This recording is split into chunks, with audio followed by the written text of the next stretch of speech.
Should all patients be given antibiotics after surgery?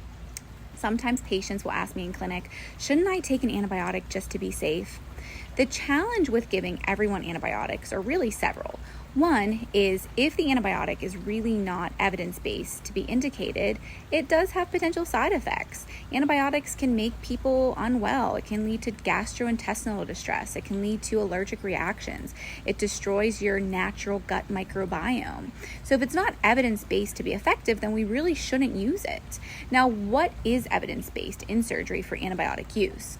For almost all surgeries, it's indicated to get at least one dose prior to the first skin incision being made.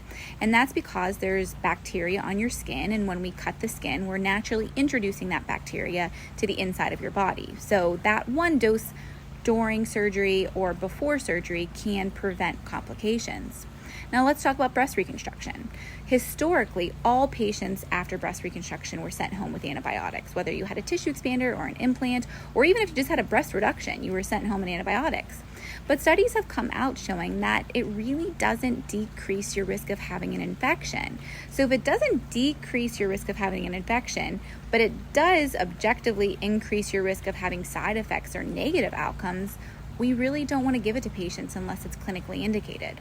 Now, there are some things that might prompt us to use antibiotics. For example, if we do surgery on a breast that has a history of radiation, we know that the blood flow to the breast is not optimal, and maybe we'll send patients home on a short course of antibiotics.